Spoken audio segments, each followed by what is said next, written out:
και να οδηγούμαστε στη νοητική υστέρηση. Μέχρι σήμερα, οι μέθοδοι οι οποίοι εφαρμόζονται για να διερευνηθεί αν υπάρχει το σύνδρομο Down είναι επεμβατικές. Θα έχετε ακούσει την άμνιο-παρακέντηση. Έχει δυστυχώς κινδύνους.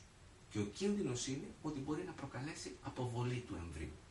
Και μάλιστα μία στις 600 τέτοιες περιπτώσεις οδηγεί δυστυχώς στην αποβολή.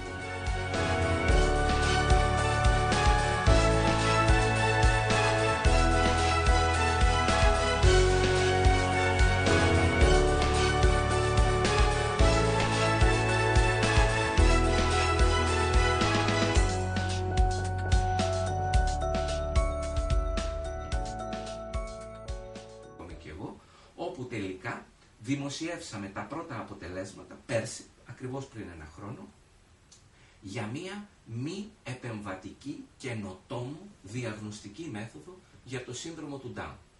Τι κάνουμε? Παίρνουμε απλώς 10 ml αίμα.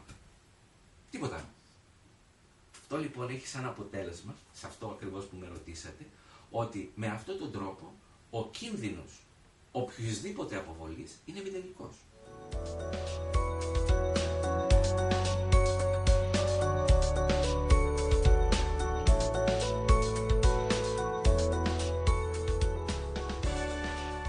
Οποιουσδήποτε αποβολής είναι μηδενικός. Πέραν όμως από αυτό, από τη στιγμή που ο κίνδυνος είναι μηδενικός, πλέον αυτή η μέθοδος μπορεί να εφαρμοστεί καθολικά σε όλο τον πληθυσμό. Οποιαδήποτε γυναίκα μείνει έγκυος, σε 3 μήνες περίπου, γύρω στη 12η εβδομάδα, μπορεί να κάνει αυτό το τεστ άφοβα. Οποιαδήποτε. Άρα λοιπόν μπορεί αυτό το τεστ να ενταχθεί σε ένα οποιοδήποτε γενετικό διαγνωστικό εργαστήριο οπουδήποτε στον κόσμο. Να προχωρήσω ακόμα παραπέρα.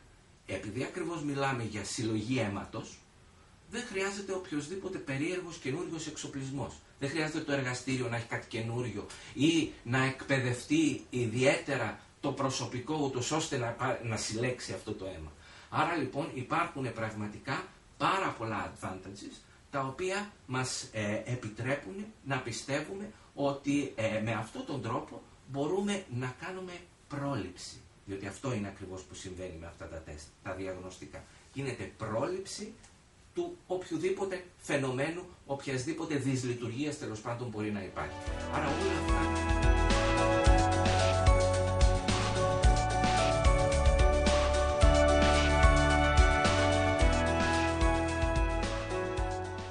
διαγνωστικά τεστ.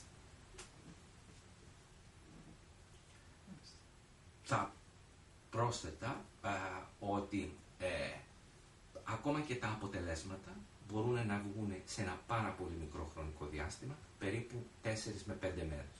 Και αν θέλετε θα πρόσθετα και κάτι ακόμα, ότι με βάση τα στοιχεία που έχουμε από αυτή την πρώτη μελέτη, έχουμε καταφέρει, γιατί τα χρησιμοποιήσαμε, για να θυμηθώ, σε 80 νομίζω περιστατικά. Από αυτά σχεδόν τα μισά, δεν θυμάμαι τον ακριβή αριθμό, νομίζω ότι είναι γύρω στα 35, σχεδόν τα μισά είχαν πραγματικά το σύνδρομο Down.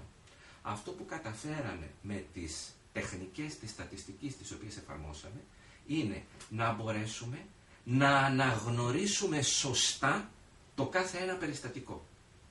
Και ενώ και τα περιστατικά που αφορούσαν το σύνδρομο Down τα αναγνωρίσαμε ορθώς ως περιστατικά με σύνδρομο Down, αλλά επιπρόσθετα και τα περιστατικά τα οποία ήταν φυσιολογικές κοίησεις τα αναγνωρίσαμε ως φυσιολογικές κοίησεις. Ο λόγος που αναφέρομαι σε αυτό.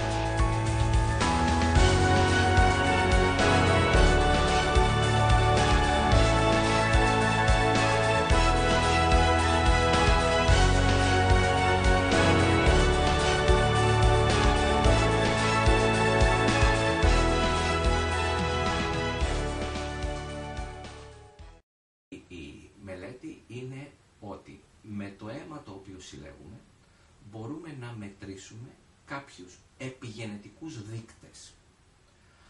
Αυτοί οι δείκτες μας επιτρέπουν, όπως αποδεικνύεται από το τεστ, μας επιτρέπουν να αναγνωρίσουμε εκεί που υπάρχει το πρόβλημα. Διότι, όπως σας ανέφερα στην αρχή, το χρωμόσωμα 21 εμφανίζεται μία επιπλέον φορά. Ως εκ τούτου, εάν έχουμε τέτοιο περιστατικό Down syndrome και ο επιγενετικός δείκτης εμφανίζεται μία επιπλέον φορά, το τεστ το οποίο έχουμε παράξει έχει την δυνατότητα να μετράει ουσιαστικά πόσα χρωμοσώματα 21 υπάρχουν και πόσοι επιγενετικοί δείκτες επιπλέον.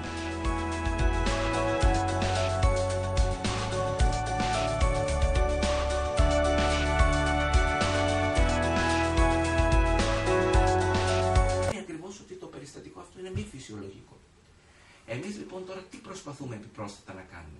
Να εκμεταλλευτούμε αυτούς τους δείκτες που έχουμε μετρήσει. Να τους εκμεταλλευτούμε ούτως ώστε, κάνοντας παραλλαγές του διαγνωστικού τεστ, να μπορέσουμε να το εφαρμόσουμε και σε άλλες περιπτώσεις. Όχι μόνο στο σύνδρομο Down, αλλά και σε άλλες ανομαλίες, συγγενείς ανομαλίες, οι οποίες επίσης οδηγούν σε διάφορα σοβαρές καταστάσεις, που βεβαίως μπορεί απλά να μην έχουν την συχνότητα που έχει το Down.